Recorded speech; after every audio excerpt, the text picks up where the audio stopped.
شروع اللہ کا نام لے کر جو بڑا مہربان نہایت رحم والا ہے۔ طاسین، یہ قرآن یعنی کتاب روشن کی آیتیں ہیں، مومنوں کے لیے ہدایت اور بشارت ہے، وہ جو نماز پڑھتے اور زکوٰۃ دیتے ہیں اور وہ آخرت کا بھی یقین رکھتے ہیں۔ جو لوگ آخرت پر ایمان نہیں رکھتے، ہم نے ان کے اعمال ان کے لیے آراستہ کر دیے ہیں تو وہ بھٹکتے پھر رہے ہیں۔ یہی لوگ ہیں جن کے لیے برا عذاب ہے اور وہ آخرت میں بھی بہت نقصان اٹھانے والے ہیں۔ اور تم کو یہ قرآن اس حکیم و علیم کی طرف سے عطا کیا جاتا ہے۔ جب موسیٰ نے اپنے گھر والوں سے کہا کہ میں نے آگ دیکھی ہے، میں وہاں سے رستے کا پتہ لاتا ہوں یا کوئی شعلہ یعنی ایک انگارہ تمہارے پاس لاتا ہوں تاکہ تم آگ تاپو۔ جب موسیٰ اس کے پاس آئے تو ندا آئی کہ وہ جو آگ میں تجلی دکھاتا ہے بابرکت ہے، اور وہ جو آگ کے ارد گرد ہے، اور اللہ جو تمام عالم کا پروردگار ہے پاک ہے۔ اے موسیٰ، میں اللہ ہوں، عزت والا، حکمت والا، اور اپنی لاٹھی ڈال دو۔ سو جب اسے دیکھا تو اس طرح حرکت کر رہی تھی گویا سانپ ہے، تو پیٹ پھیر کر بھاگے اور پیچھے مڑ کر نہ دیکھا۔ فرمایا، اے موسیٰ ڈرو مت، میرے پاس پیغمبر ڈرا نہیں کرتے۔ ہاں، جس نے ظلم کیا پھر برائی کے بعد اسے نیکی سے بدل دیا تو میں بخشنے والا مہربان ہوں۔ اور اپنا ہاتھ اپنے گریبان میں ڈالو، بے عیب سفید و روشن نکلے گا۔ ان 2 معجزوں کے ساتھ جو 9 معجزوں میں داخل ہیں فرعون اور اس کی قوم کے پاس جاؤ کہ وہ بدکردار لوگ ہیں۔ پھر جب ان کے پاس ہماری روشن نشانیاں پہنچیں تو کہنے لگے یہ کھلا جادو ہے، اور بے انصافی اور غرور سے ان کو ماننے سے انکار کیا، جبکہ ان کے دل ان کو مان چکے تھے۔ سو دیکھ لو کہ فساد کرنے والوں کا انجام کیسا ہوا۔ اور ہم نے داؤد اور سلیمان کو علم بخشا، اور انہوں نے کہا کہ اللہ کا شکر ہے جس نے ہمیں اپنے بہت سے مومن بندوں پر فضیلت دی۔ اور سلیمان داؤد کے قائم مقام ہوئے اور کہنے لگے کہ لوگوں، ہمیں اللہ کی طرف سے پرندوں کی بولی سکھائی گئی ہے اور ہر چیز عنایت فرمائی گئی ہے، بے شک یہ اس کا خاص فضل ہے۔ اور سلیمان کے لیے جنوں اور انسانوں اور پرندوں کے لشکر جمع کیے گئے اور پھر ان کی جماعتیں بنائی گئیں، یہاں تک کہ جب چیونٹیوں کے میدان میں پہنچے تو ایک چیونٹی نے کہا کہ چیونٹیوں، اپنے اپنے بلوں میں داخل ہو جاؤ، ایسا نہ ہو کہ سلیمان اور اس کے لشکر تم کو کچل ڈالیں اور ان کو خبر بھی نہ ہو۔ تو وہ اس کی بات سے ہنس پڑے اور کہنے لگے کہ اے پروردگار، مجھے توفیق عنایت کر کہ جو احسان تو نے مجھ پر اور میرے ماں باپ پر کیے ہیں ان کا شکر کروں اور ایسے نیک کام کروں کہ تو ان سے خوش ہو جائے، اور مجھے اپنی رحمت سے اپنے نیک بندوں میں داخل فرما۔ اور جب انہوں نے پرندوں کا جائزہ لیا تو کہنے لگے کیا سبب ہے مجھے ہدہد نظر نہیں آتا؟ کیا کہیں غائب ہو گیا ہے؟ میں اسے سخت سزا دوں گا یا ذبح کر ڈالوں گا یا میرے سامنے اپنی بے قصوری کی واضح دلیل پیش کرے۔ ابھی تھوڑی ہی دیر ہوئی تھی کہ ہدہد آ موجود ہوا اور کہنے لگا کہ مجھے ایک ایسی چیز معلوم ہوئی ہے جس کی آپ کو خبر نہیں، اور میں آپ کے پاس ملک سبا سے ایک یقینی خبر لے کر آیا ہوں۔ میں نے ایک عورت دیکھی کہ ان لوگوں پر حکومت کرتی ہے اور ہر چیز اسے میسر ہے، اور اس کا ایک شاندار تخت ہے۔ میں نے دیکھا کہ وہ اور اس کی قوم اللہ کو چھوڑ کر آفتاب کو سجدہ کرتے ہیں، اور شیطان نے ان کے اعمال انہیں آراستہ کر دکھائے ہیں اور ان کو رستے سے روک رکھا ہے، پس وہ رستے پر نہیں آتے اور نہیں سمجھتے ہیں کہ اللہ کو جو آسمانوں اور زمین میں چھپی چیزوں کو ظاہر کر دیتا اور تمہارے پوشیدہ اور ظاہر اعمال کو جانتا ہے، کیوں سجدہ نہ کریں؟ اللہ کے سوا کوئی عبادت کے لائق نہیں، وہی عرش عظیم کا مالک ہے۔ سلیمان نے کہا اچھا، ہم دیکھیں گے تو نے سچ کہا ہے یا تو جھوٹا ہے۔ یہ میرا خط لے جا اور اسے ان کی طرف ڈال دے، پھر ان کے پاس سے ہٹ جانا اور دیکھنا کہ وہ کیا جواب دیتی ہیں۔ ملکہ نے کہا کہ دربار والوں، مجھ تک ایک نامہ گرامی پہنچایا گیا ہے، وہ سلیمان کی طرف سے ہے، اور مضمون یہ ہے کہ شروع اللہ کا نام لے کر جو بڑا مہربان نہایت رحم والا ہے، بعد اس کے یہ کہ مجھ سے سرکشی نہ کرو اور مطیع و فرمانبردار ہو کر میرے پاس چلے آؤ۔ خط سنا کر کہنے لگی کہ اے اہل دربار، میرے اس معاملے میں مجھے مشورہ دو، جب تک کہ تم حاضر نہ ہو اور صلاح نہ دو میں کسی کام کا فیصلہ نہیں کیا کرتی۔ وہ بولے کہ ہم بڑے زوراور اور سخت جنگجو ہیں، اور حکم آپ کے اختیار میں ہے، تو جو حکم دیجیے گا اس کے انجام پر نظر کر لیجئے گا۔ اس نے کہا کہ بادشاہ جب کسی شہر میں داخل ہوتے ہیں تو اس کو تباہ کر دیتے ہیں اور وہاں کے عزت والوں کو ذلیل کر دیا کرتے ہیں، اور اسی طرح یہ بھی کریں گے، اور میں ان کی طرف کچھ تحفہ بھیجتی ہوں اور دیکھتی ہوں کہ قاصد کیا جواب لاتے ہیں۔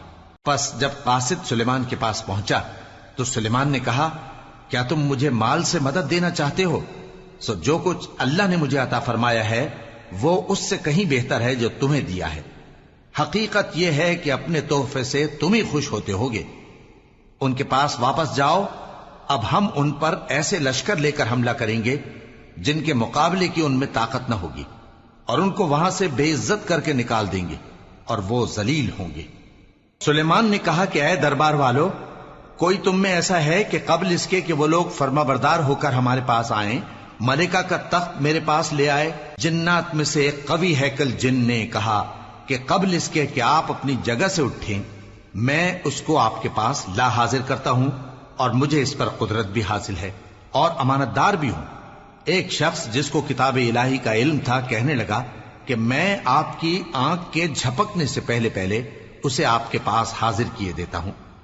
جب سلیمان نے تخت کو اپنے پاس رکھا ہوا دیکھا تو کہا کہ یہ میرے پروردگار کا فضل ہے تاکہ مجھے آزمائے کہ میں شکر کرتا ہوں یا کفران نعمت کرتا ہوں، اور جو شکر کرتا ہے تو اپنے ہی فائدے کے لیے شکر کرتا ہے، اور جو ناشکری کرتا ہے تو میرا پروردگار بے نیاز ہے، کرم کرنے والا ہے۔ سلیمان نے کہا کہ ملکہ کے امتحان عقل کے لیے اس کے تخت کی صورت بدل دو، دیکھیں کہ وہ سوج رکھتی ہے یا ان لوگوں میں سے ہے جو سوج نہیں رکھتے۔ پھر جب وہ آ پہنچی تو پوچھا گیا کہ کیا آپ کا تخت بھی اسی طرح کا ہے؟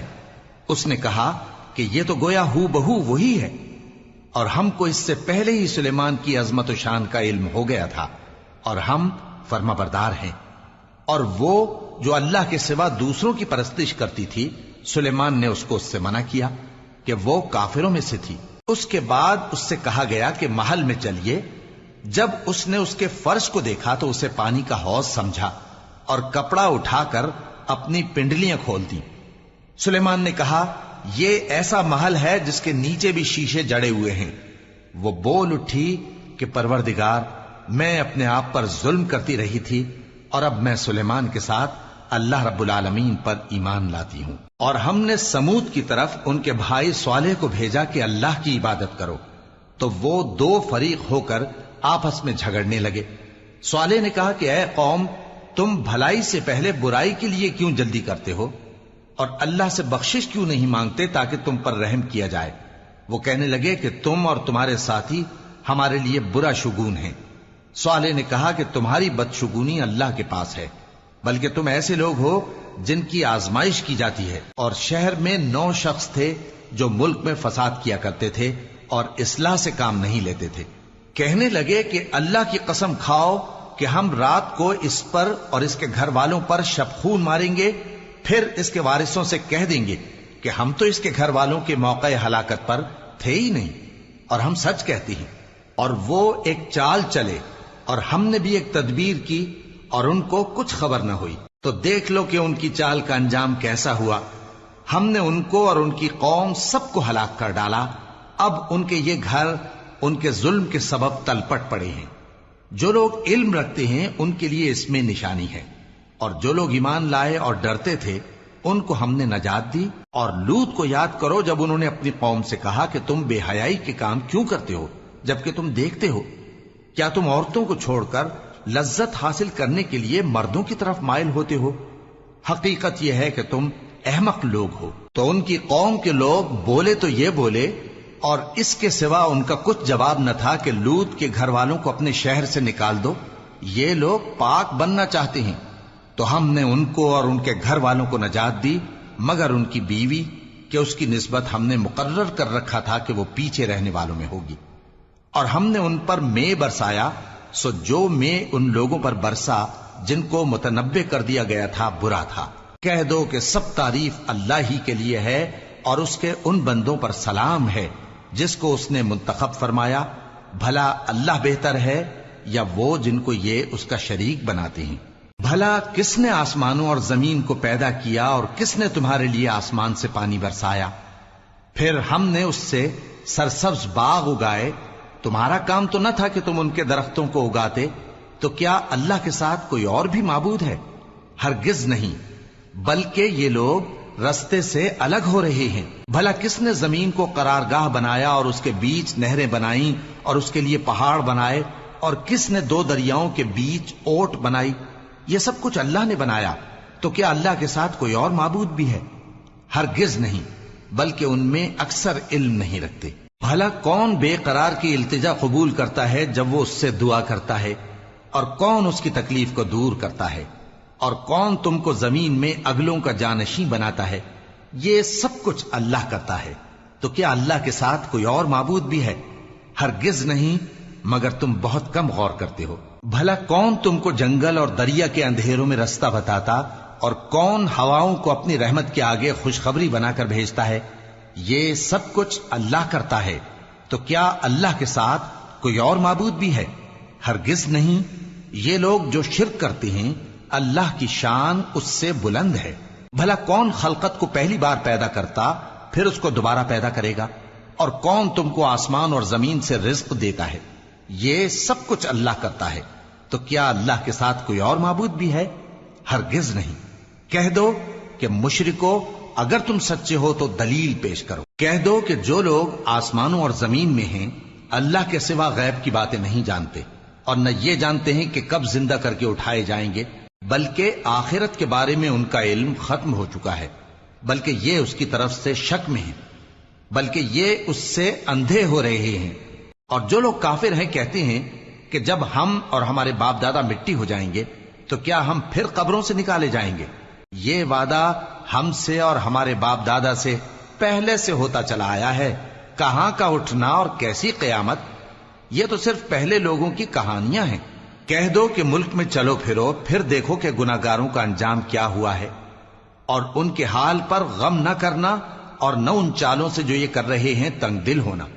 اور کہتے ہیں کہ اگر تم سچے ہو تو یہ وعدہ کب پورا ہوگا؟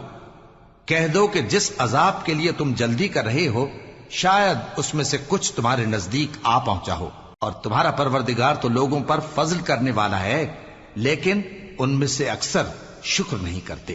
اور جو باتیں ان کے سینوں میں پوشیدہ ہوتی ہیں اور جو کام وہ ظاہر کرتے ہیں، تمہارا پروردگار ان سب کو جانتا ہے۔ اور آسمانوں اور زمین میں کوئی پوشیدہ چیز نہیں ہے مگر یہ کہ وہ ایک کتاب روشن میں لکھی ہوئی ہے۔ بے شک یہ قرآن بنی اسرائیل کے سامنے اکثر باتیں جن میں وہ اختلاف کرتے ہیں بیان کر دیتا ہے، اور بے شک یہ مومنوں کے لیے ہدایت اور رحمت ہے۔ تمہارا پروردگار قیامت کے روز ان میں اپنے حکم سے فیصلہ کر دے گا، اور وہ غالب ہے، علم والا ہے۔ تو اللہ پر بھروسہ رکھو، تم تو صاف حق پر ہو۔ کچھ شک نہیں کہ تم مردوں کو بات نہیں سنا سکتے، اور نہ بہروں کو جبکہ وہ پیٹ پھیر لیں آواز سنا سکتے ہو، اور نہ اندھوں کو گمراہی سے نکال کر رستہ دکھا سکتے ہو۔ تم تو انہی کو سنا سکتے ہو جو ہماری آیتوں پر ایمان لاتے ہیں، پھر وہ فرما بردار ہو جاتے ہیں۔ اور جب ان کے بارے میں عذاب کا وعدہ پورا ہوگا تو ہم ان کے لیے زمین میں سے ایک جانور نکالیں گے جو ان سے باتیں کرے گا۔ یہ ہم اس لیے کریں گے کہ لوگ ہماری آیتوں پر ایمان نہیں لاتے تھے۔ اور جس روز ہم ہر امت میں سے ایک بڑے گروہ کو جمع کریں گے جو ہماری آیتوں کی تکذیب کرتے تھے، پھر ان کی جماعت بندی کی جائے گی، یہاں تک کہ جب سب آ جائیں گے تو اللہ فرمائے گا کہ کیا تم نے میری آیتوں کو جھٹلا دیا تھا، حالانکہ تم نے اپنے علم سے ان کا احاطہ تو کیا ہی نہ تھا؟ بھلا تم کیا کرتے رہتے تھے؟ اور ان کے ظلم کے سبب ان کے حق میں وعدہ عذاب پورا ہو کر رہے گا تو وہ بول بھی نہ سکیں گے۔ کیا انہوں نے نہیں دیکھا کہ ہم نے رات کو اس لیے بنایا ہے کہ اس میں آرام کریں، اور دن کو روشن بنایا ہے کہ اس میں کام کریں؟ بے شک اس میں مومن لوگوں کے لیے نشانیاں ہیں۔ اور جس روز سور پھونکا جائے گا تو جو لوگ آسمانوں میں اور جو زمین میں ہیں سب گھبرا اٹھیں گے مگر وہ جسے اللہ چاہے، اور سب اس کے پاس عاجز ہو کر چلے آئیں گے۔ اور تم پہاڑوں کو دیکھتے ہو تو خیال کرتے ہو کہ مضبوط جمے ہوئے ہیں، مگر وہ اس روز اس طرح اڑتے پھریں گے جیسے بادل۔ یہ اللہ کی کاریگری ہے جس نے ہر چیز کو مضبوط بنایا، بے شک وہ تمہارے سب افعال سے باخبر ہے۔ جو شخص نیکی لے کر آئے گا تو اس کے لیے اس سے بہتر بدلہ تیار ہے، اور ایسے لوگ اس روز گھبراہٹ سے بے خوف ہوں گے، اور جو برائی لے کر آئے گا تو ایسے لوگ